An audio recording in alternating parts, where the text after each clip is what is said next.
Assalamualaikum warahmatullahi wabarakatuh.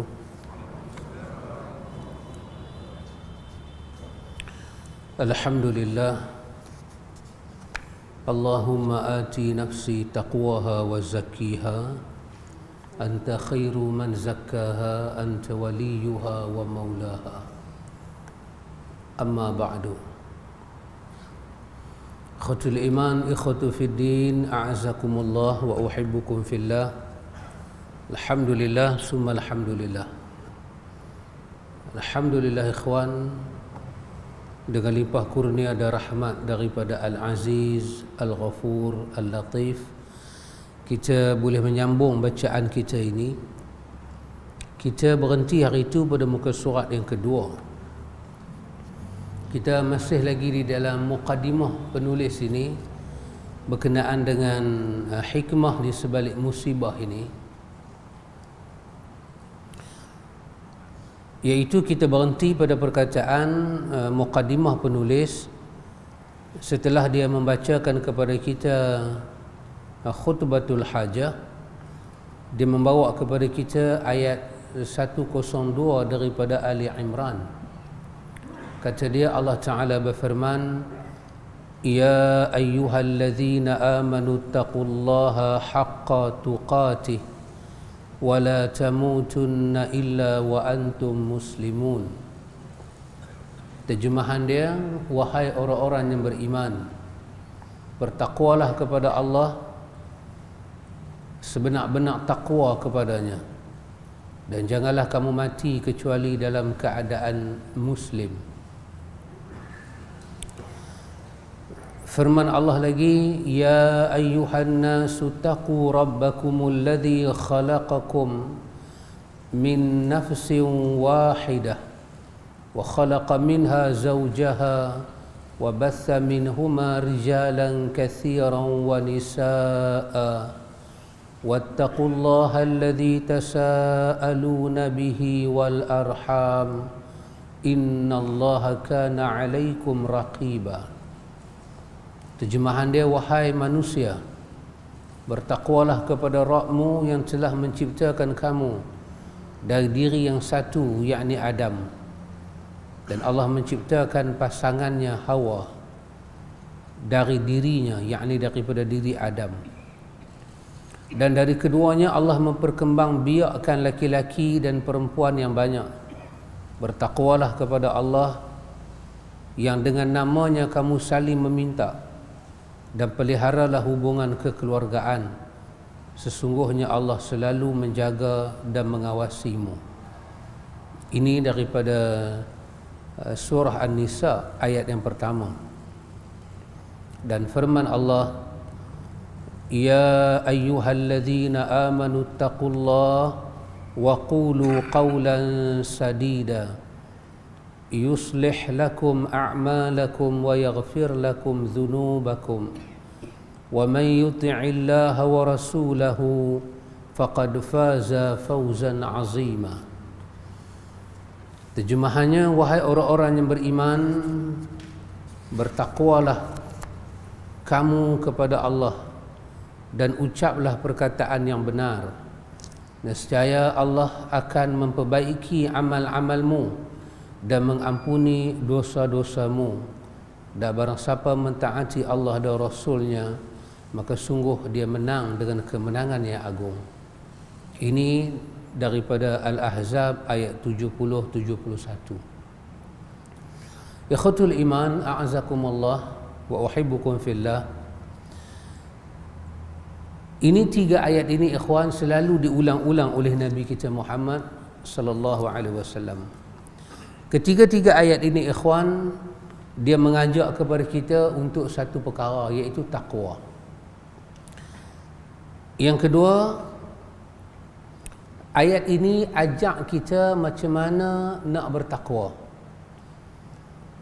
Yang ketiga, ayat ini ajak kepada kita macam mana untuk istiqamah dalam takwa.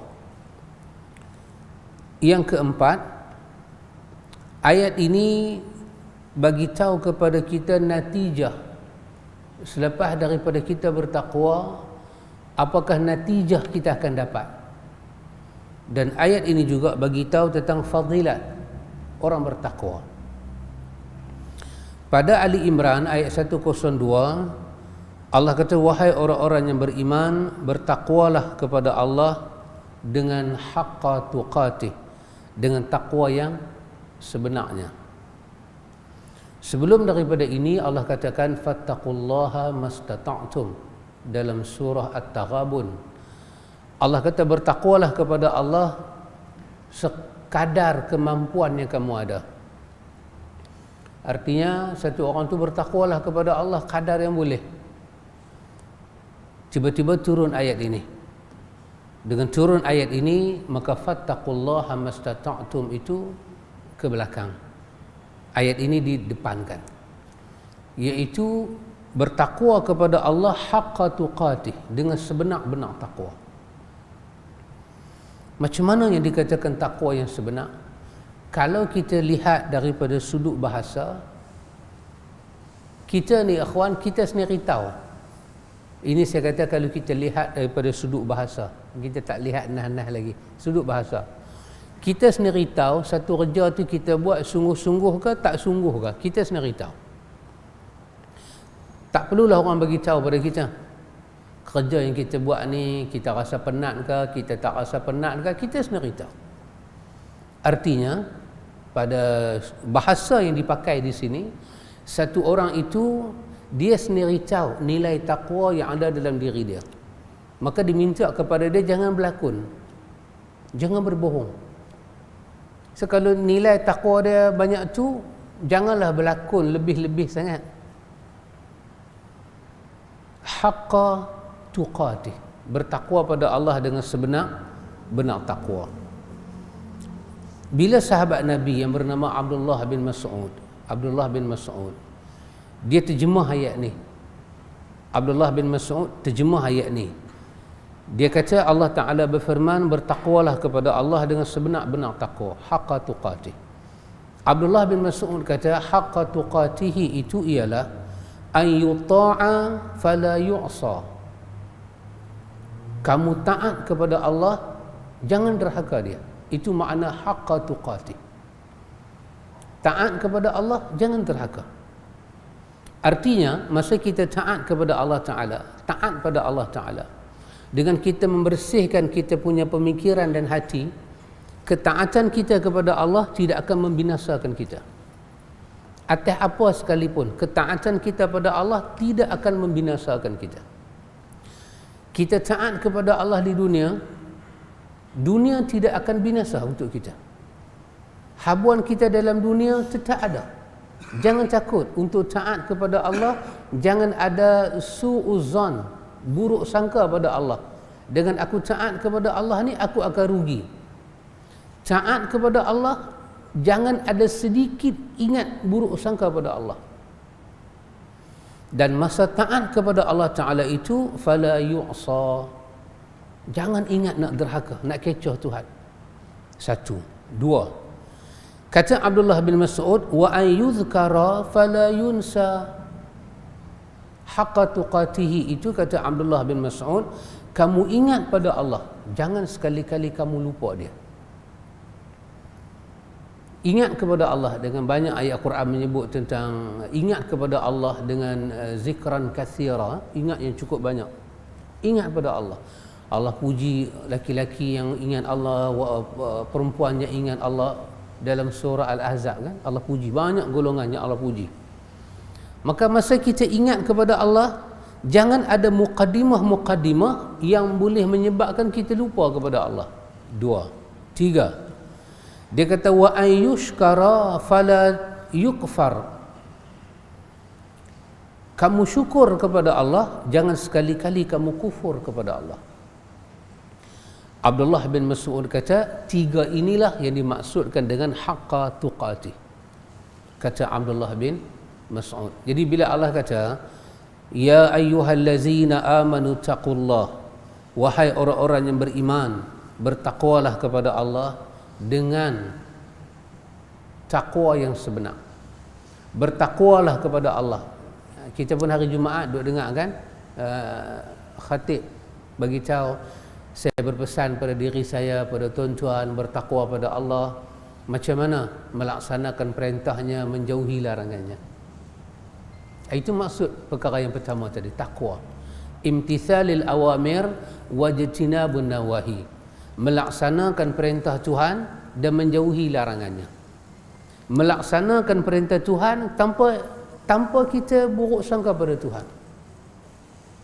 Jangan ingat dalam kepala ni bila kita laksana perintah Tuhan ni kita nanti susah, kita itu tak ada rezeki, bayar zakat, rezeki kita nanti kurang, duit harta benda kita kurang, kita tutup aurat, nanti kecantikan kita tak dilihat oleh dunia, kejelitaan kita itu pudar. Jangan ingat lagu tu ke Tuhan. Taat kepada Tuhan. Taat tanpa ada engkar, tanpa ada engkar, tanpa ingat nak engkar. Ketaatan yang sangat murni. Bertakwalah kamu kepada Allah dengan sebenar-benar takwa. Bertakwalah kamu kepada Allah dengan kamu taat kepada Allah. Laksanakan perintah Allah, jauhi larangan dia. Kata seorang yang terkenal, Talqin bin Habib, Imam Ibn Rajab Hanbali, ambil perkataan dia, letak dalam kitab dia, Jami'ul Ulum wal Hikam, dalam bab takwa. Kata Ibn Rajab Hanbali, Talqin bin Habib, Talqin bin Habib kata, dia kata, an ta'mala bi ta'atillah ala nurin minallah wa tarju thawab Allah, wa an tatruka ma'siyatallah ala nurin minallah takhafu iqab Allah. Dia kata takwa itu yang dimaksudkan dengan ayat ini, bertakwalah kepada Allah dengan sebenar-benar takwa. Kata Talqin bin Habib, an ta'mala bi ta'atillah ala nurin minallah, kamu beramal dengan ketaatan pada Allah, dengan nur Allah, dengan anugerah Tuhan. Kita boleh taat kepada Tuhan ni sikitlah dengan kemahuan kita, tapi banyaknya dengan nur Allah, cahaya Allah, Allah yang buka jalan ke kita. Masa kita taat kepada Allah Ta'ala itu, wa tarju thawab Allah, dalam hati kita, kata Talqin bin Habib, sangat mengharapkan ganjaran di sisi Allah. Inilah hamba yang benar-benar takwa, hamba yang dengar kata. Kalau sahabat ingat masa kita kecil dululah, masa kita kecil, hak yang sama umur dengan saya lah. Ustaz Nan tak masuk lah, Ustaz Nan geng 80-an. Ustaz Nan muda lagi, hak sama umur dengan saya ni. Macam Pak Cik Hanifah, sama umur lah dengan saya. Orang tua pesan, kita bercampur ni, Pak Cik dia pesan, mak kita, tok kita pesan, kawan-kawan, tapi jangan sampai pergi rumah orang. Dia tak nak kita pergi rumah orang. Kawan-kawan di luar, jangan sampai ikut pergi ke rumah. Pak Cik pernah dapat pesanan macam ni, Pak Cik? Ke saya seorang je? Oh, Pak Cik muda sikit lagi lah. Dia tak mau. Kita pun bila dengar tok pesan lagu tu, kita kawan dengan siapa pun kita tak ikut pergi rumah. Satu hari kawan kita punya bapak ni musim buah kan, dia panggil kita. Kita pun budak kan, dah tak dapat nak kontrol. Budak macam kita main kuliah, bila main mengantuk tak dapat kontrol, lena budak. Nak buat macam mana? Terlena habis. Kita pergi makan lah rumah kawan tu, balik tok kita ni dapat tahu kata kita pergi rumah orang, dia marah kita.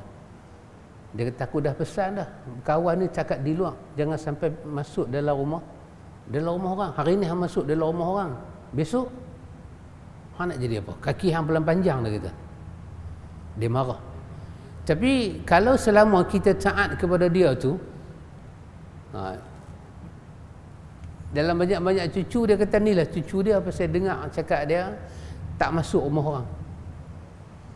Ya ikhwan, kita ni ikhwan, bila kita taat kepada Tuhan, apa yang ada di sisi Tuhan dan apa yang ada kena mengena dengan Tuhan, kita harap. Tuhan cukup syok kita lagu ni, pasal kita mengharapkan dia. Yang tak ada kena-mengena dengan Tuhan, kita tak harap. Apa saja tak ada kena-mengena dengan Tuhan, kita tak harap. Kita melaksanakan perintah, menjauhi larangan. Kita mengharap sawab Allah. Dalam keadaan hati kita ini, watarju sawab Allah. Sawab di sisi Allah, kurnia-kurnia di sisi Allah, kelebihan-kelebihan di sisi Allah. Kalau kita taat kepada Tuhan, tidak mengharap apa-apa yang ada di sisi Tuhan. Abang Mat boleh bayang tak satu keadaan, Abang Mat? Kita kahwin dengan satu perempuan, tapi kita tak mengharapkan dia masak, tak harap dia bancuh ayak. Kita kahwin dengan dia, kita aku sayang kat hang, aku suka kat hang, aku kahwin dengan hang, tapi kopi hang aku tak mau, apa-apa aku tak mau. Kalau aku nak minum kopi, aku pergi kedai.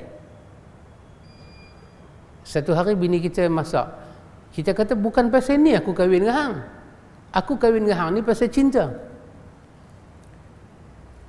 Kalau pak mentua kita tahu, kita kata lagu tu, agak-agak pak mentua kata apa, menantu ni gila ke?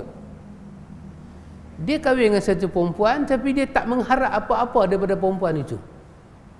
Adakah ini normal? Ini tak normal, ya kawan. Ini ada simptom-simptom nak kena corona. Tak normal, ini tidak normal. Tak normal. Kita takwa pada Allah, menjauhi larangan Allah, tak mengharap apa-apa di sisi Allah. Ini tidak normal, ini akidah yang tak benar. Maka Talqin bin Habib kata, apa saja ada thawab di sisi Allah, orang yang mentaati perintah Allah sangat mengharapkan apa yang ada di sisi Allah. Maghfirah Tuhan, rahmat Tuhan, keampunan Tuhan, barakah Tuhan, sampai pada peringkat apa? Jannah Tuhan, syurga Tuhan. Bukan dia nak syurga kosong. Al-jannatu wa na'imuha, syurga dan nikmat syurga, kerana semuanya ada kaitan dengan Tuhan. Dan dia kata kau tinggalkan sesuatunya Allah suruh kau tinggalkan di atas nur Allah dalam keadaan takhafu iqab Allah. Kau sangat takut kepada azab Tuhan. Suatu hukuman berat di sisi Tuhan, itu yang kita paling takut. Tapi kalau itu kita tak takut, bermakna kita tak ada hubungan dengan Tuhan. Maka kata dia haqqa tuqatihi, itu ialah kita berhempah pula taat pada Tuhan, mengharapkan kurnia Tuhan pada kita. Sama ada kurnia dia di dunia atau kurnia dia di akhirat. Dan kita menjauhi segala larangan dia kerana kita takut kepada hukuman dia, sama ada hukuman dia di akhiratnya hakiki ataupun hukuman dia di dunia. Sangat kita tak mampu. Maka kata Talqin bin Habib, itulah dalam yang dimaksudkan dengan ayat haqqa tuqatih. Tak habis takat tu, ikhwan. Ada lagi satu amanah Tuhan. Wala tamutunna illa wa antum muslimun. Amanah apa, ikhwan? Amanah pelihara Islam. Allah kata jangan mati melainkan kamu dalam keadaan Islam. Jangan mati. Wala tamutunna, dan sekali-kali kamu jangan mati melainkan mati dengan Islam. Jangan mati melainkan mati dengan Islam. Kata Al-Hafiz Imam Ibn Kathir, sangat menarik perkataan dia ketika dia lalu pada ayat ni. Dia kata sepatah, Ibn Kathir kata Allah yang bersifat dengan Al-Karim telah membuat suatu telah membuat suatu macam perjanjian dengan kita, telah membuat suatu sunnatullah. Apa dia? Dia kata annahu man 'asha ala syai'in mata alaihi wa man mata ala syai'in bu'itha alaihi.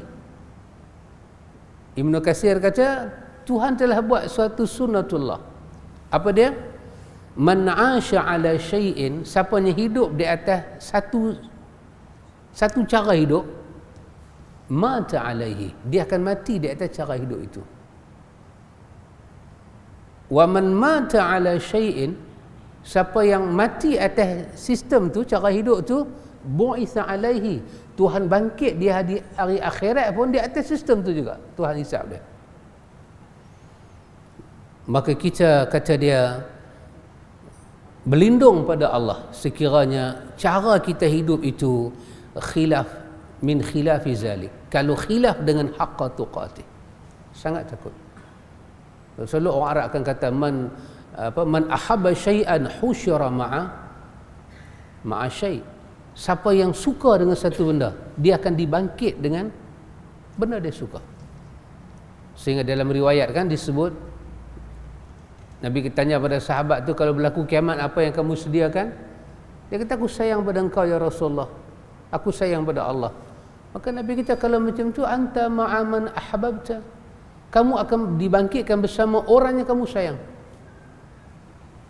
Ya, maka kita kata man ahabba fir'aun husyira ma'a fir'aun, man ahabba nabi husyira ma'an nabi.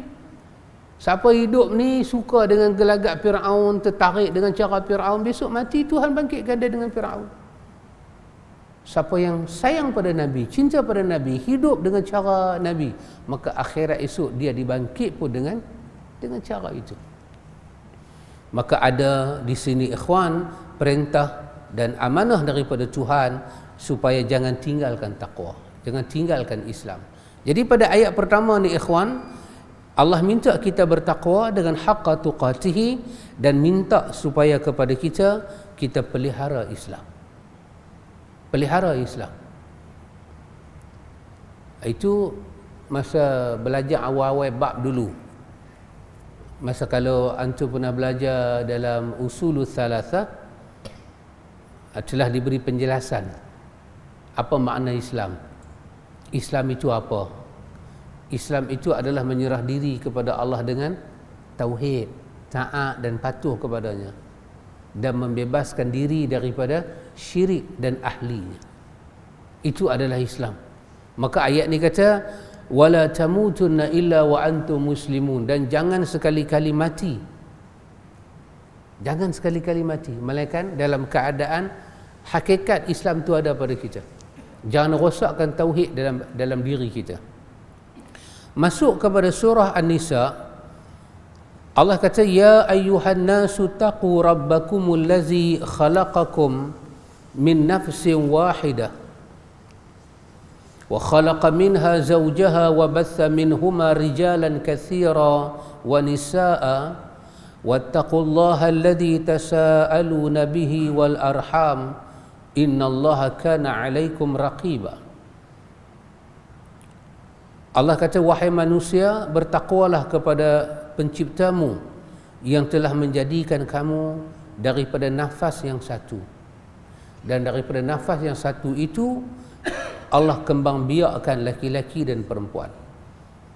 Di sini ikhwan, Allah cerita kepada kita bagaimana untuk kita bahagiakan takwa kita, iaitu dengan mengenang asal kejadian kita. Kita ni mai daripada mana, macam mana cara Tuhan buat kita, macam mana proses Tuhan buat kita itu ada suatu kebesaran yang Tuhan minta kita lihat. Daripada kita dalam bentuk nutfah lagi. Itu hadis yang pertama kan dalam hadis 40 Nawawi kan. Jadi nutfah, mudghah, alaqah. 40 hari kita dalam bentuk sperm, 40 hari dalam bentuk darah, 40 hari dalam bentuk daging. Lepas tu baru ditiup roh. Jadi setiap proses tu ikhwan, Quran menggambarkan kepada kita proses yang sangat unik, sangat besar.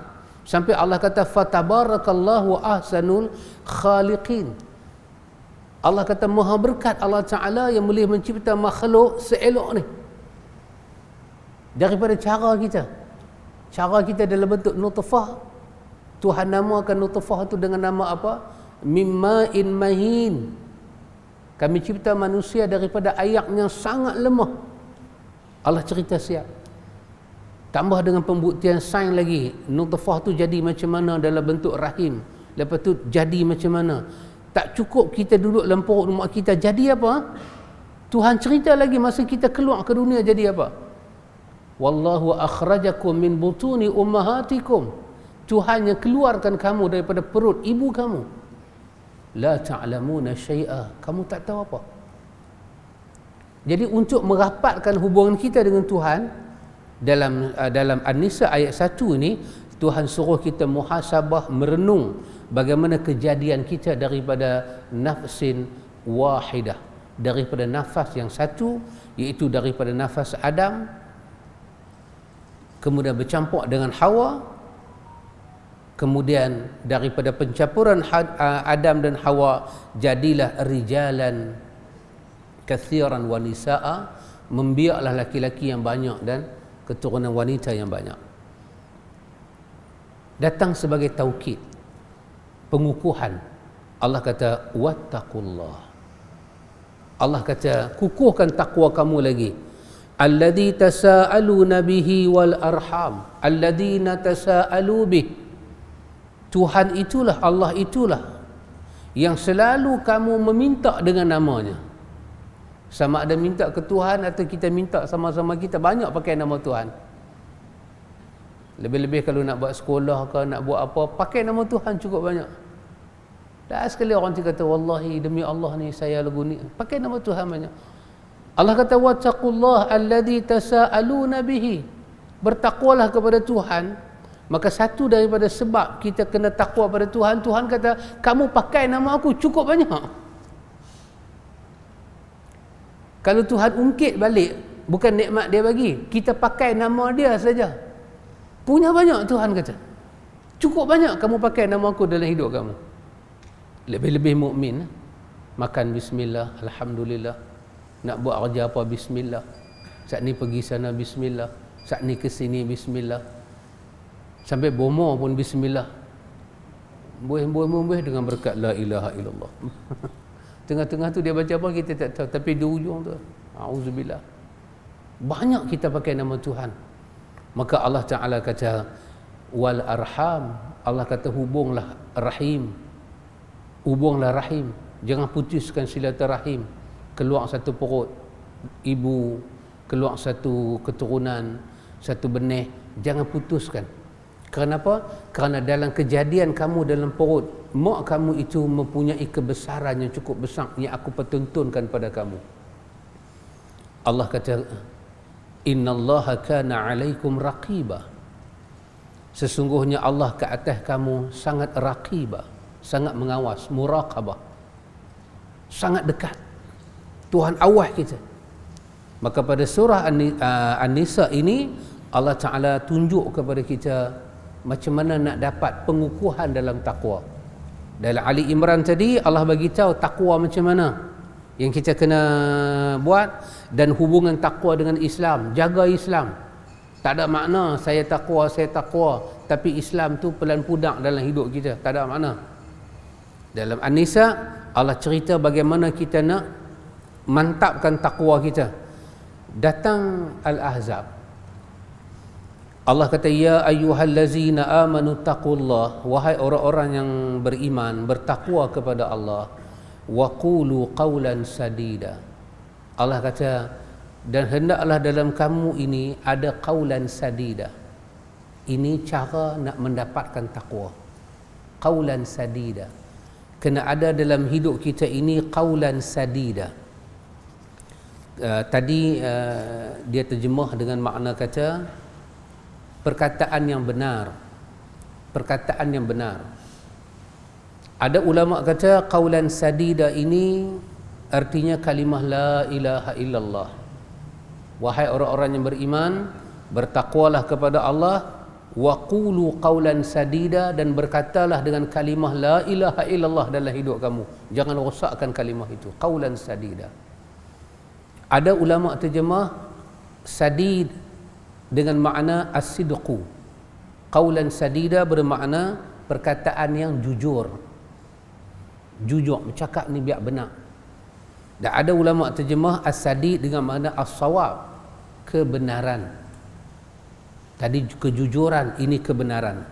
Ala kulli halnya kesemua itu satu makna pada kita, makna yang tidak bercanggah apa-apa. Maka Nabi pun berdoa pada Allah, Allahumma hdini wasaddidni. Nabi kata pada Sayyidina Ali dalam riwayat Muslim, Nabi kata, Ali, katalah. Kata apa? Kata, Allahumma hdini, ya Allah hidayahkan saya, wasaddidni, dan bagilah kepada saya benar. Benar tu bagi pada saya. Dan ingat lagi doa yang kita baca daripada Abdullah bin Abbas yang dalam riwayat Tirmizi, yang Nabi baca panjang doa tu. Di antaranya Nabi minta apa? Wasaddid lisani wahdi qalbi. Ya Allah, bagi pada lisan saya ini benar dan hidayah kepada hati saya. Ya. Nabi minta supaya ada keseraksian antara hati dengan lisan. Kenapa ikhwan? Yang tak seraksi ni antara hati dengan lisan itu daripada nifaq. Itu daripada penyakit. Ya Allah tak suka penyakit nifaq, penyakit munafik.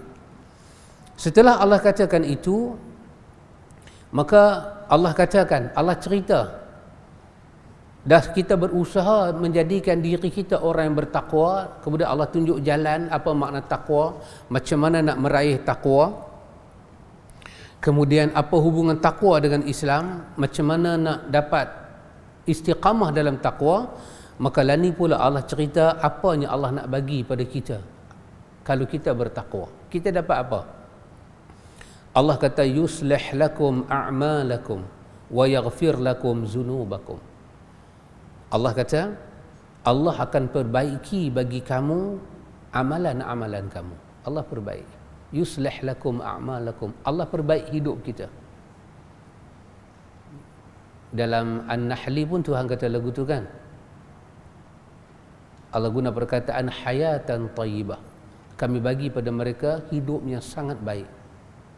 Hidup yang sangat baik. Saya pun tak tahu nak kata hidup baik ni apa, ya ikhwan. Tapi pendek kata, kita bila dengar perkataan hidup baik ni, kita senyumlah, hidup baik.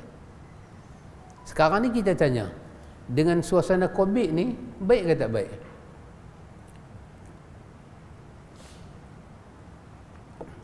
Saya alhamdulillah lah, sejak COVID mai ni bisnes saya pelan maju. Alhamdulillah, sejak COVID ni mai ni anak saya pelan cerdik-cerdik.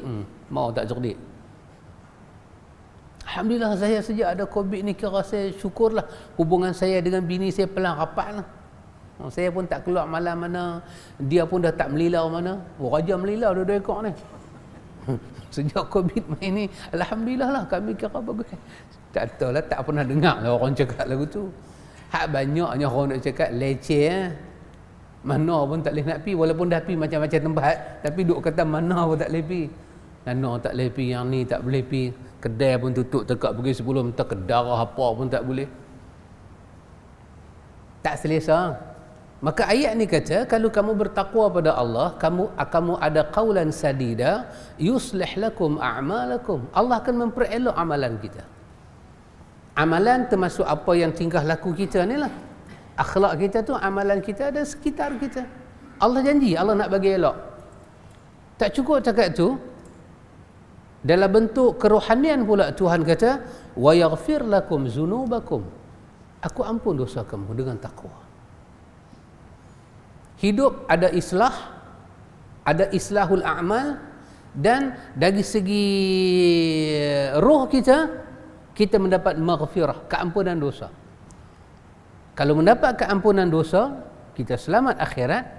Islahul a'mal, kita mendapat pembaikan amalan di dunia, kita mendapat dunia yang baik.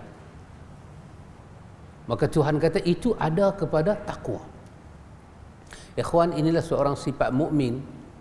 Pasal itu sebelum Allah cerita apa-apa dalam Quran, belum Allah cerita apa-apa, tak buka pasal bab apa pun Tuhan tak buka lagi, maka Tuhan letak satu adab dulu kita baca Quran. Dengar aja Quran, Allah kata alif lam mim zalikal kitabu la raiba fihi hudal lil muttaqin. La raiba fihi, dengan Quran la raiba fihi, sekali-kali tidak boleh ragu. La raiba fihi, tak boleh ragu. Kan? Kita duduk mengaji dengan Ustaz Nan kan, bahasa satu ada la nafi, satu ada la nahi. Yang ni la nafi li jinsi. La raiba, ba bagi fathah di atas. Sekali-kali tak boleh ada apa jenis ragu dengan Quran, tak boleh. Bukan kata keseluruhan daripada ragu, muqaddimah keraguan tak boleh ada. Sekali-kali tak boleh ada. Apanya ada kaitan dengan ragu tak boleh ada. Kalau jahil itu boleh bawa kita pada ragu, maka jahil dilarang dengan Quran. La raiba fi. Sebab apa? Hudal lil muttaqin. Benda yang kita nak ambil, nak buat rujukan dalam hidup, pedoman dalam hidup, tuntunan dalam hidup, kalau kau ragu dengan dia, habis. Berapa kali kita duk pakai waste kan? Last kali dia bawa pergi, kita marah kat dia. Bawa aku pergi tang mana? Dia cari jalan yang kereta tak banyak. Saya keluar kat belakang rumah orang, reban ayam rumah orang. Ini semua jalan tak jam. Sampai juga rumah tu, tapi bila kita ragu, kita mula tanya, nak bawa aku pergi tang mana ni? Kalau beban kita tinggi, kita tutup dia, kita tongkah sendirilah. Maka tak boleh ragu dengan Quran. Bila Quran kata pada kita, kamu takwa, repair takwa, dia tunjuk cara takwa, macam mana nak dapat takwa, macam mana nak istiqamah dengan takwa, jalan takwa macam mana, dan hasil daripada takwa, kamu yuslih lakum a'malakum wa yaghfir lakum zunubakum la raiba fi. Tak boleh ragu dengan Quran. Apa yang kita kena buat? Kena didik jiwa kita membenarkan perkataan Quran, sebab dia kalam Allah, kalam Rabbuna Allah. Tak cukup cakap tu. Allah kata, wa may yuti'illaha wa rasulahu. Barang siapa yang boleh taat kepada Allah dan Rasulnya. Isi kepada takwa itu apa dia ikhwan? Hakikat kepada takwa, mentaati Allah melalui Rasulnya. Kita semayang, itu ciri orang bertakwa. Tawakal, ciri orang yang bertakwa. Sabar, ciri orang yang bertakwa. Yakin kepada Allah, ciri orang yang bertakwa. Redha dengan ketentuan Allah, ciri orang yang bertakwa. Menjauhi larangan Allah, melaksanakan perintah Allah, semua ciri orang yang bertakwa. Tapi semua ni Tuhan kata dia tak mau ada pada diri kita. Dia tak mau kita bikin sendiri. Dia mau kita takwa kepada dia dengan kita ikut Rasul dia. Maka ruh daripada takwa itu dia kata, wa may yuti'illaha, siapa yang boleh taat kepada Allah, wa rasulahu, patuh kepada Rasul dia ni, taat kepada Allah dengan Rasul dia, Allah Ta'ala kata faqad faza fawzan azima. Allah kata maka sungguh faza fawzan azima, sungguh kata Allah, dia beruntung sungguh, dan untung dia itu azima, sangat besar. Ulama tafsir kata, apakah satu fauzan aziman? Iaitu al-jannah, syurga menjadi hak dia, menjadi milik dia. Neraka dia tak lihat.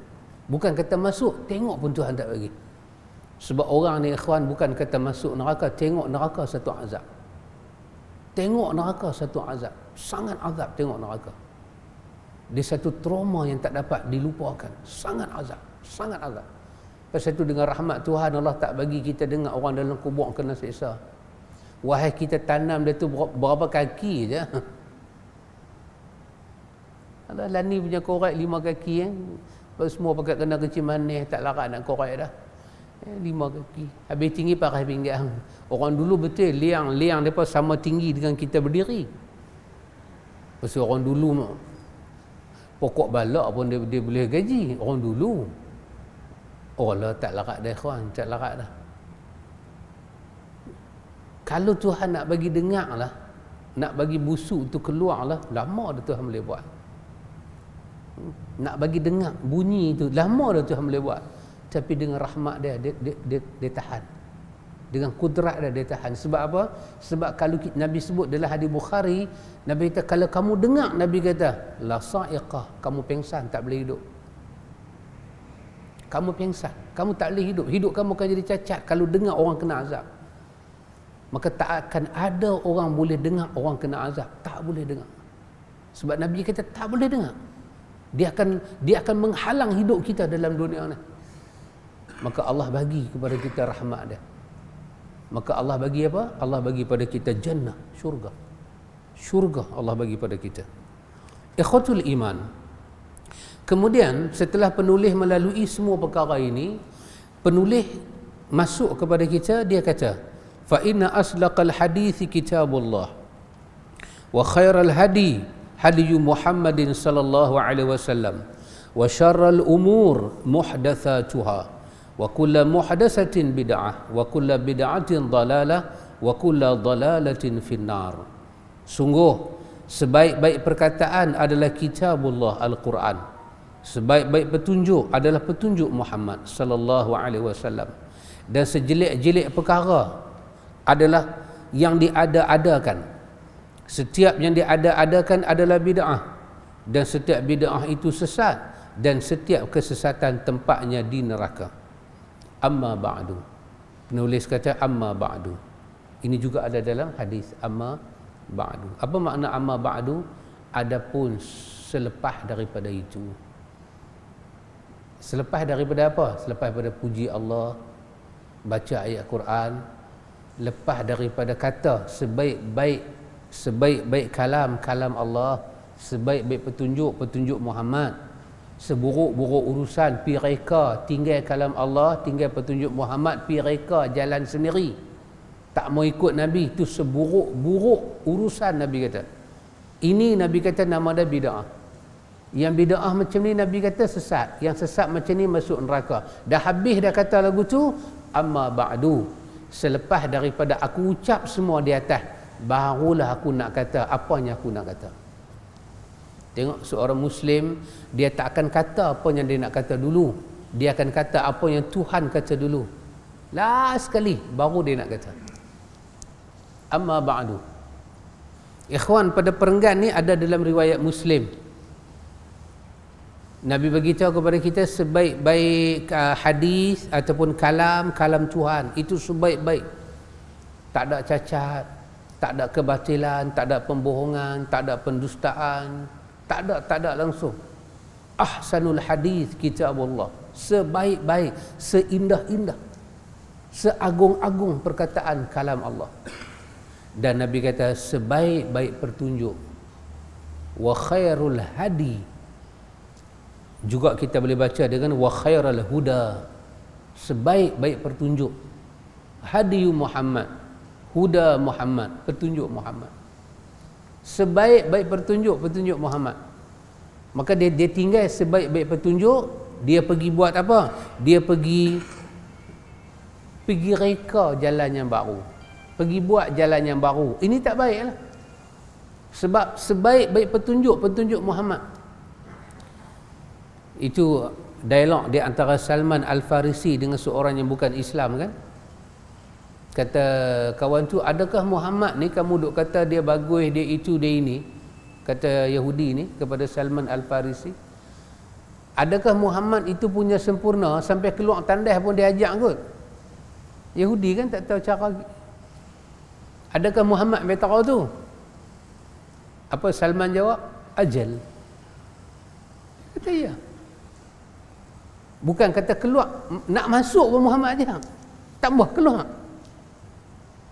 Kenapa? Kerana sebaik-baik petunjuk. Nak rebah badan tidur, ada cara dia. Dan yang paling azim, paling akbar ni ikhwan, apa dia? Paling agung ni, tidak ada orang yang dia boleh ikut cara Nabi dia hatta dalam bentuk kita kata jibliyah ni, benda-benda yang hissi ni, benda-benda yang bersifat kemanusiaan ni, makan, minum, pakai, tidur, ini semua kemanusiaan, tapi dia ikut cara Nabi, melainkan dia akan dapat kebaikan. Dalam dunia ni banyaklah tokoh-tokoh dunia ni, boleh perintah sana, perintah sini, hebat-hebat, tokoh-tokoh hebat-hebat dalam dunia. Tapi tak ada satu tokoh dalam dunia yang cara makan dia kita boleh tiru, cara mandi dia kita boleh tiru, kita hanya boleh tiru cara fikir dia. Anda sebut siapa dia tokoh-tokoh yang mengubah dunia ni, sama ada dia Islam ke bukan Islam ke. Tokoh-tokoh yang ubah dunia ni. Kata Hitler dahsyat lah. Yahudi dengar nama Hitler ni macam tekpit dengar pencuri lari. Marah benci sungguh dengan Hitler ni. Tapi katalah Hitler tu kita kata pemimpin yang bagus lah, hebat pasal Yahudi tak angkat muka. Tapi tak mana cara makan Hitler kita boleh ikut, cara pakai, cara mandi. Hitler kita boleh ikut satu cara aja. Apa cara dia? Bendung kebangkitan Yahudi, itu saja. Rumah tangga dia kita tak boleh ikut, tidur tak boleh ikut, dia istinja tak boleh ikut, dia mandi tak boleh ikut. Apa tak boleh? Kita ambil tokoh-tokoh dunia yang lain lagi, yang besar-besarnya kita tahu mereka ni dikaitkan dengan perubahan dunia, tapi berbeza dengan Muhammad. Muhammad nama dia memang tersenarai dalam tokoh-tokoh dunia. Orientalis cakap, tulis nama dia. Tapi yang dahsyatnya, yang azimnya tentang Muhammad ni, sampai cara dia istinja, dia buang najis, dia basuh najis, najis besar, najis kecil, ada bimbingan untuk kita boleh ikut. Ya subhanallah. Kita sayang dengan ayah kita, macam mana kita sayang pun tak pernah kita basuh pungkok macam pak kita basuh pungkok. Dan nak tanya pun mampu nak tanya, ayah basuh pungkok macam mana? Dia baling dengan cebok ayah kita ni. Hang tak ada soalan nak tanya aku. Tapi dengan Muhammad boleh tanya. Bukan kata boleh tanya, hadis memperuntukkan bab tu. Sampai macam mana Muhammad sentuh isteri, nak baca apa masa tu? Ada benda dia tinggal kat kita. Siapa boleh dalam dunia ni nak tiru benda tu? Cikgu Rizal ni ada dah siapa-siapa dalam dunia ni? Cikgu Sya'ari, elok hebatlah Cikgu Sya'ari boleh mengajar beras malinja. Tokoh-tokoh dunia yang besar-besar tak ada.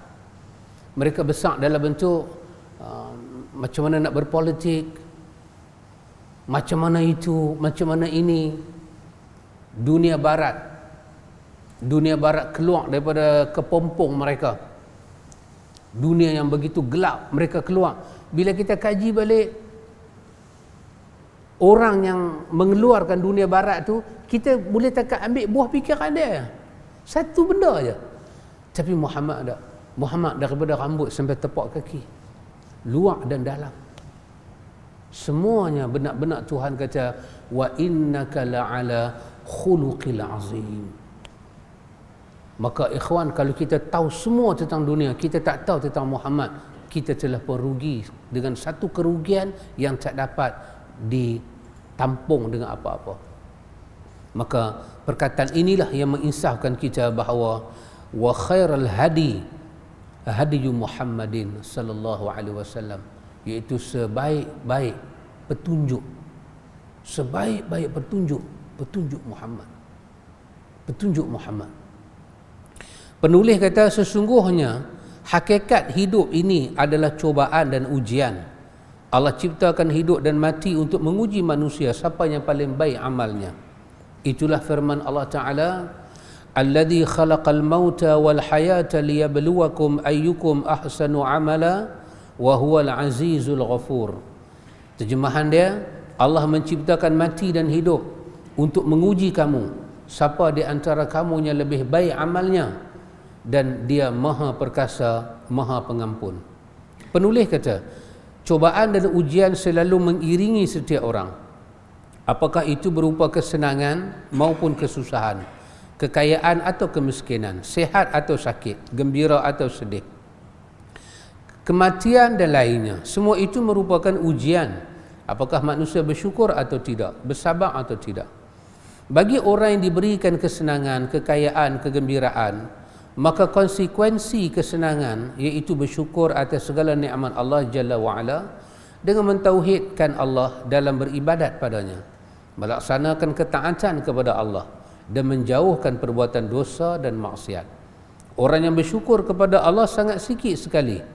Itulah firman Allah, wa qalilum min ibadiyasy syakur, dan sedikit sekali dari hamba-hambaku yang bersyukur. Ya ikhwan, Allah Ta'ala yang maha mengetahui segala-gala.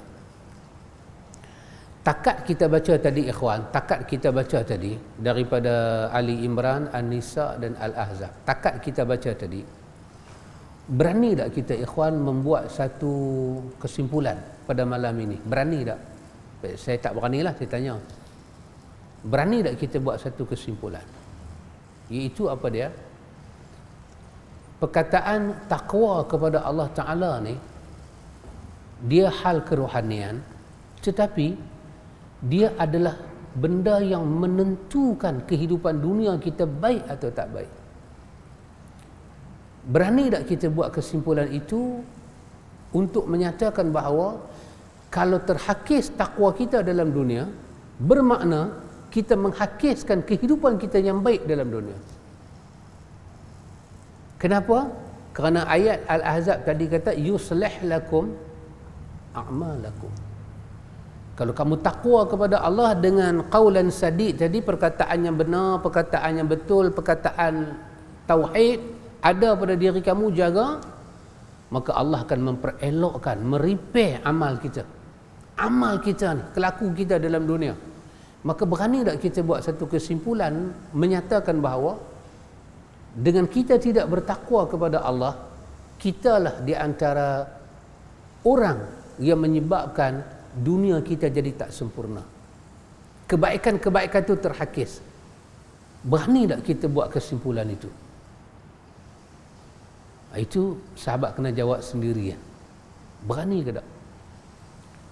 Kalau suasana COVID ini, banyak negeri kena sana, kena sini, kena semua kena, ini tak baik. Di samping kita pihak kerajaan berusaha dengan KKM, siang malam, pagi petang, maksimum tenaga dipakai, kepakaran dipakai untuk kurangkan masalah COVID ni. Maka setuju tak kita bahawa kita juga kena pakai ubat nama dia taqwa untuk merawat COVID? Setuju dan beranikah kita buat kesimpulan itu? Kerana dia makhluk daripada sisi Allah, Allah saja boleh angkat dia. Kita tak boleh lawan dengan tenaga sangat. Lawan dengan tenaga maksimum kita lawan, tapi mesti juga lawan dengan hubungan dengan Tuhan. Berani tak kita bila kita belajar, kita buat kesimpulan itu? Saya tidak mau buat kesimpulan untuk antum. Antum buat kesimpulan sendiri. Kalau antum kata berdasarkan ayat Quran yang kita la raiba fihi, tak boleh ragu dengan Quran. Quran kata kalau kita takwa pada Allah, Allah nak repair hidup kita dalam dunia. Tak cukup cakap tu, An-Nahl lagi Allah ulang, hayatan thayyibah, kami bagi kehidupan yang baik pada kamu.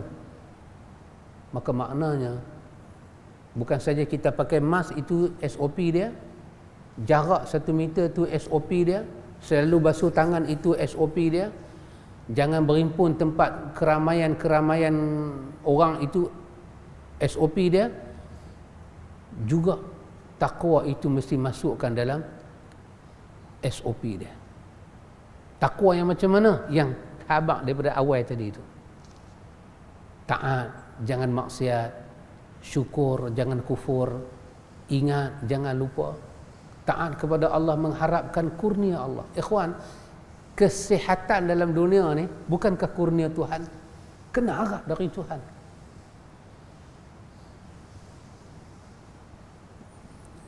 Kena harap daripada Tuhan. Orang putih kata money can buy anything, but 2 things money cannot buy. Ada 2 benda duit tak boleh beli. Kata orang putih. Yang abang ni orang hitam lah, tapi orang putih kata. Orang putih kata. Apa dia? Yang pertama kebahagiaan, yang kedua kesihatan. The money cannot buy. Ya. Kalaulah duit boleh beli kesihatan, dia kata dah ramai ada orang kaya yang sakit, sihat lama. Orang kaya yang kena cancel, tak perlu takut. Why? Kenapa tak perlu takut? Because kita ada saving account yang begitu banyak. Tapi tak. Sakit ni mai, miskin pun kena, kaya pun kena.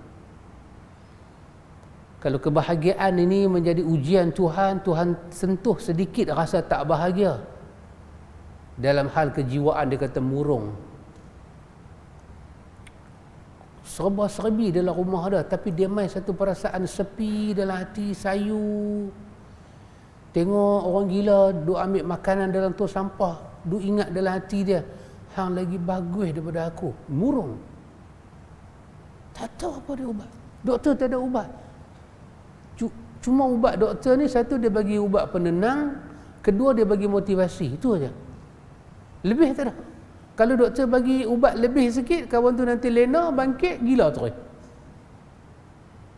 Kalau bagi motivasi terlebih pula, kawan tu naik angin, dia marah doktor-doktor. Tapi bila manusia ni dia tengok alamnya indah, mulut dia kata subhanallah, dia tengok itu dia kata subhanallah, murung dia hari demi hari berkurang. Berkurang. Yang dulu dia tanggung 2 tahun dia murung, hanya dengan 3 bulan dia sebut nama Tuhan, turun murung dia. Artinya jiwa kita ada hubungan dengan Tuhan. Dan itu juga adalah suatu aspek yang menyebabkan dunia kita ini elok. Tapi kalau kita hanya berusaha dalam bentuk tenaga saja, tanpa kita berhubung dengan Tuhan, maka Tuhan lepaskan kita. Tuhan nak tengok sejauh mana kita boleh pergi. Dan akhirnya Allah Ta'ala kata apa? Dalam surah Al-An'am, dalam surah Al-An'am Tuhan kata apa? Dia bagi kepada kita nikmat, hatta iza farihu bima utu akhadnahum baghtatan fa idahum mublisun. Betul? Kami bagi pada mereka nikmat sampai satu tahap, hatta iza farihu bima utu, sampai dia seronok dengan apa Tuhan bagi ke dia. Dia rasa betul dah, usaha saya dah ni, kalau saya tak buat lagu ni, saya tak dapat lagu ni, memang saya lah punya ni. Sampai dia seronok tu, seronok sampai peringkat apa? Tak ada dah nama Tuhan di mulut. Allah kata masa itu akhadnahum baghtatan, kami rampas balik apa yang kami ambil secara mengejut. Kami tengok dia jadi apa. Sebab dia ada tenaga, dia ada usaha, dia ada otak, dia ada tulang pak kerat. Kami nak tengok yang kami cabut, dia boleh buat main balik tak? Allah kata tak boleh. Faquti'a dabiral qaumil ladzina zalamu. Bila Allah cabut sesuatu Tuhan bagi kepada orang-orang zalim ni, yang lupa Tuhan ni, Tuhan kata kami rampas sampai ke akar nikmat itu, kami tarik, kami bagi dia letih, betul-betul punya letih. Walhamdulillahirabbil alamin. Tetap Allah Ta'ala dengan sifat terpuji dia. Yang merana adalah kita, kerana tidak ada hubungan dengan Tuhan. Ya ikhwan, takat tu beranikah kita buat kesimpulan kita kena repair hubungan kita dengan Tuhan. Kena repair supaya Allah islahkan hidup kita ni. Yang kedua, ikhwatul iman, setuju tak kita pada menyatakan bahawa bertakwa kepada Allah Ta'ala ini termasuk sebaik-baik benda? Setuju tak kita? Berani tak kita bersetuju dengan statement tu? Bertakwa kepada Allah Ta'ala ni termasuk sebaik-baik kebajikan, kebajikan yang terbaik, takwa pada Allah. Maka Allah kata kepada kita dalam surah Ar-Rahman, hal jazaa'ul ihsan illa al-ihsan. Allah kata bukankah balasan bagi yang buat baik itu juga adalah kebaikan? Hal jazaa'ul ihsani illa al-ihsan. Bukankah balasan untuk orang yang buat baik ialah kebaikan juga dia dapat dunia dan akhirat? Setuju tak kita? Berani tak kita masukkan takwa di dalam kebaikan? Dia beli orang sakit makan ubat. Orang sakit makan ubat, baik ke tak baik? Baiklah, perbuatan tu baik makan ubat. Orang sakit tak makan ubat, baik ke tak baik pakcik? Tak bagusnya. Orang sakit makan ubat baik. Orang sakit makan ubat tapi tak pantang, baik ke tak baik? Tak baik. Doktor kata makan ubat ni sebelum makan. Dia makan lepas makan. Dia bagi tahu pula, yang nak makan aku, yang duk rapelah hang pasal apa? Tak baik eh? Kalau orang sakit jumpa doktor baik, orang sakit makan ubat baik, orang sakit pantang baik, orang sakit jaga diri dia sepanjang dia sakit itu, rehat banyak baik, maka baikkah juga? Baik ke tak baik kepada orang sakit dikatakan bertakwalah kepada Allah? Baik ke tak baik? Kalau setiap kebaikan dibayar dengan kebaikan, kalau kita masukkan takwa dalam kebaikan, kita isytihar takwa itu benda baik. Benda baik kena ada dalam hidup kita, kena ada dalam dunia ni. Maka Tuhan kata, hal jazaul ihsani illal ihsan. Bukankah balasan untuk orang buat baik ialah kebaikan juga? Kebaikan yang kita akan dapat dengan takwa, yang tak akan dapat dengan benda lain. Tak akan dapat dengan benda lain. Dan tidakkah kita kata summa kana aqibatul ladina asa'u sawa'a? Tidakkah balasan untuk orang buat benda benda jahat ialah kejahatan? Kalau kita kata kita hidup dengan takwa itu baik, maka berani tak kita kata, bersetujukah kita untuk menyatakan bahawa kalau kita hidup tanpa takwa itu seburuk-buruk kehidupan? Berani tak kita buat statement tu? Sebab kenapa saya kata berani atau tidak? Kerana kita yang nak pakai. Kalau kita berani kata hidup tanpa takwa tidak baik, bermakna kita telah hidup dengan benda tak baik. So kita kena beranilah berubah untuk jadi orang yang bertakwa. Berani tak kita kata bahawa hidup tanpa takwa tak baik? Confidentkah kita nak kata benda itu? Kalau hidup dengan takwa tak baik, Quran kata summa kana aqibatul ladina asa'u sawa'a. Summa kana aqibatul ladina asa'u sawa'a. Tidakkah orang yang buat jahat hidup tidak dengan kebaikan, kami akan balas dalam dunia dengan jahat juga? Kalau takwa itu kebaikan, kita kata tak boleh hidup mesti kena ada kebaikan, maka hidup kena ada takwa. Bila hidup tak ada takwa, itu seburuk-buruk kehidupan. Tuhan kata kalau kamu start hidup dengan buruk, aku timpa adalah hidup kamu keburukan sahaja. Dan keburukan tak pernah bertambah, melainkan akan menyusahkan kita. Beranikah kita buat statement seperti itu, ikhwan? So, kita lah yang kena berani buat statement tu. Kalau kita tak berani buat statement, kita belajar pasal takwa, kita ambil tahu pasal takwa, kita dengar khutbah jemaat pasal takwa, so kita kena jadikan dia hanya sebagai suatu apa? Kita panggil apa? Ramziyah. Suatu macam perhiasan sajalah. Macam kita dapat si bina lagu tu kan? Ambil tak. Dia bukanlah kita nak pegang sangat pun. Kita dapat cendera hati, adakah tidur pegang dia beli? Makin pagi duk gosok dia, nak makan pun ambil si bini tu letak tepi. Bini kata, awak abang oi, awak dah jadi meteran ni. Si bini takat bubuh dalam almari kaca, duk tengok-tengok lagu tu lah, takat boleh cerita. Jadi kita dengar kata kembalilah kepada takwa, kita kena bertakwa, jangan mati melainkan dalam Islam. Kita ada amanah kena jaga Islam dalam diri kita. Islam adalah tauhid, tauhid adalah Islam, Islam adalah sunnah, sunnah adalah Islam. Kita dengar perkataan tu, tapi kita tak berani, kita belum berani kuat untuk buat kesimpulan lagi. Kalau hidup tanpa takwa adalah hidup yang tak baik, hidup dengan takwa lah hidup yang baik. Kalau kita tak berani buat kesimpulan itu, maka hidup kita masih terumbang ambing. Antara baik pun belum dapat, antara buruk pun belum berhenti habis lagi dalam hidup kita. Maka di manakah kedudukan hidup kita sekarang? Satu orang makan ubat, sakit, jumpa doktor, jumpa dah, jumpa pakar lagi, nak makan ubat, telan ubat, rehat. Lepas seminggu, ubat pun habis, dia pun sihat. Alhamdulillah. Tapi daripada hari pertama dia makan ubat, hari pertama dia jumpa doktor, satu nama Allah dia tak pernah sebut, sekali doa pun dia tak pernah baca, minta Tuhan bagi sembuh dia. Tapi dia telah ikut peraturan dunia seluruhnya.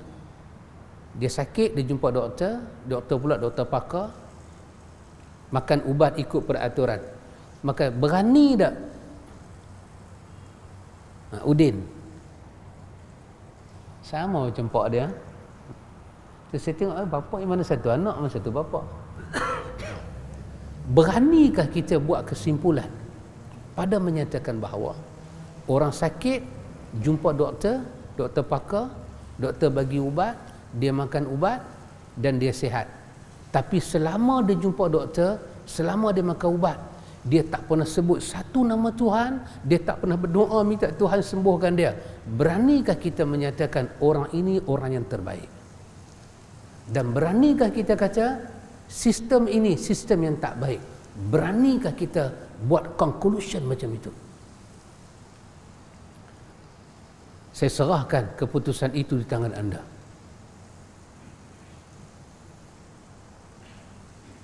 So, what's wrong with me? Saya jumpa doktor pakar, saya makan ubat. Awak kata saya tak bagus lagi ke? Di mana tak bagus saya? Hanya kerana saya makan ubat, saya tak baca bismillah. Awak dengan baca bismillah tu saya boleh sihat ke? Makan kita sihat bukan kerana bismillah, kita sihat kerana makan ubat. Beranikah kita kata statement tu tak betul? Ini adalah pertaruhan-pertaruhan yang menentukan dalam hati kita ni ada apa. Kita membesar dengan apa? Kita nak menuju ke mana? Apa yang ada dalam benak fikiran kita? Nah, inilah bab yang kita duk baca sekarang, ikhwan. So,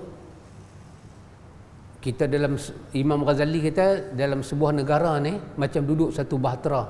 Ada kapten, kapal itu bertingkat, rakyat ni banyak. Nahoda duk ada di depan. Pernahkah begitu banyak anak-anak kapal yang banyak ni dibawa oleh satu nahoda dengan nak berjumpa dengan gelombang macam-macam? Kita pernah tanya pada nahoda tu, nak bawa kami pergi mana ni? Satgi kena gelombang tu, satgi kena gelombang ni, satgi kapal macam nak sengit. Pernah tak kita tanya pada kapten, kapten betul-betul nak pergi taman mana ni? Yang dah muntah-muntah dah, yang pengsan-pengsan dah. Muntah pasal mabuk laut lah, bukan pasal muntah benda lain, muntah pasal mabuk laut. Pernah tak tanya kapten? Dalam sebuah negara yang begitu besar, tiba-tiba kita dah uji dengan COVID. Pernahkah kita tanya pemimpin, ke mana nak bawa kami selesai masalah ni? Suruh kami pakai mask, kami pakai dah. Suruh kami jarak dah. Suruh kami tak berhimpun dengan orang ramai, kami tak berhimpun dah. Tak bagi keluar rumah, kami pun patuh. Tak bagi pergi Sabah, kami sekok tak pergi Sabah. Pemimpin yang pergi Sabah, bukan kami. Dan sekarang, kenapa penyakit ini belum lagi reda? Pernahkah kita tanya kepada pemimpin, sampai bila kami kena tanggung musibah ni? Kenapa tak bawa kami beramai-ramai rakyat yang berpuluh juta dalam negara ini bertemu dengan Tuhan kami? Kerana dialah yang menurunkan musibah. Dia saja boleh angkat musibah. Benarkah kita bertanya soalan tu? Dan pemimpin pernah teringatkah nak bawa rakyat dia bertemu dengan Tuhan? Dan beranikah kita buat keputusan hanya dengan bertemu dengan Tuhan sahaja? Di situ ada keselamatan yang sebenar. Maka soalan demi soalan itu saya serahkan kepada Abang Mat untuk menjawabnya. Abang Mat ni wakil satu masjid tu. Setuju tak kita dengan bab yang kita baca ini? Bab takwa ini yang 3 ayat tadi bagi kita. Ali Imran, betul Din? 102. An-Nisa ayat pertama. Al-Ahzab 71. Sehingga Nabi tak pernah lupa baca ayat ni dalam khutbah jemaat. Nama saja khutbah Nabi akan ulang dan ulang bagi orang dengar. Betapa perkara yang mesti kita bagi perhatian itu. InsyaAllah ikhwan, panjang umur, sihat badan. Kita akan sambung pada perkataan penulis nak bawa surah Az-Zumar ayat 10. Hanya orang-orang yang sabar disempurnakan pahalanya tanpa batas. Apa makna sabar itu? Yang Allah Ta'ala bagi ganjaran yang terlalu besar dan luas. Wallahu ta'ala a'lam. Subhanakallahumma wa bihamdika asyhadu an la ilaha illa anta astaghfiruka wa atubu ilaik.